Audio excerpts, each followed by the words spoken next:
ஆண்டவராகிய இயேசு கிறிஸ்துவின் இனிதான நாமத்தினால் இந்த காலை நேரத்தில் எனக்கு அன்பானது என்னுடைய பிள்ளைகளே, உங்கள் ஒவ்வொருவரையும் அன்போடு கூட வாழ்த்தி ஆசிர்வதிக்கின்றேன்.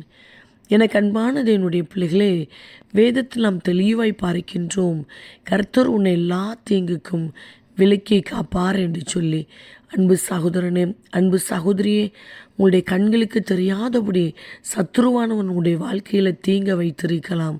ஆனாலும் கூட சர்வ வல்லமையுள்ள தேவன் மேல் நம்பிக்கையாயிருக்கிற உங்களுடைய வாழ்க்கையில் எல்லா தீங்குக்கும் ஆண்டவர் விலக்கி காத்து கொள்ளுவார்.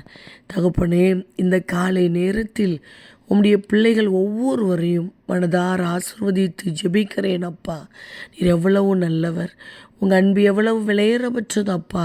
நீர் கண்ணை இமை காக்கிறதை போல காக்கிற சர்வ வல்லமையுள்ள தேவன் உடைய பிள்ளைகளை எல்லா தீங்குக்கும் விலக்கி காக்கும்படியாய் இவர்களோடு கூட இருக்கிறீர். அதற்காக உமக்கு கோடிய நன்றி.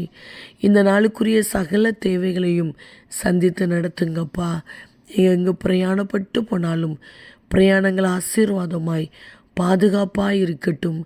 மனுஷ கண்களில் தயவை கட்டளிடுங்கப்பா.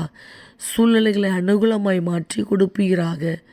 எந்தெந்த காரியத்தை குறித்து பயந்து போய் இருக்கிறார்களோ அந்த பயத்தை மாற்றி அற்புதத்தை காண செய்யுங்கப்பா.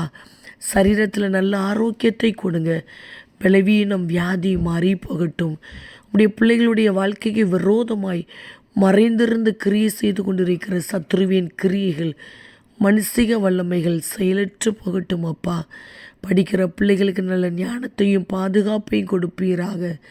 வேலை செய்கிற பிள்ளைகளை, தொழில் செய்கிற பிள்ளைகளை கர்த்தர் ஆசீர்வதிப்பீராக, பாதுகாத்து கொள்வீராக. மனதார இவர்களை ஆசீர்வதித்து ஜெபிக்கிறேன்.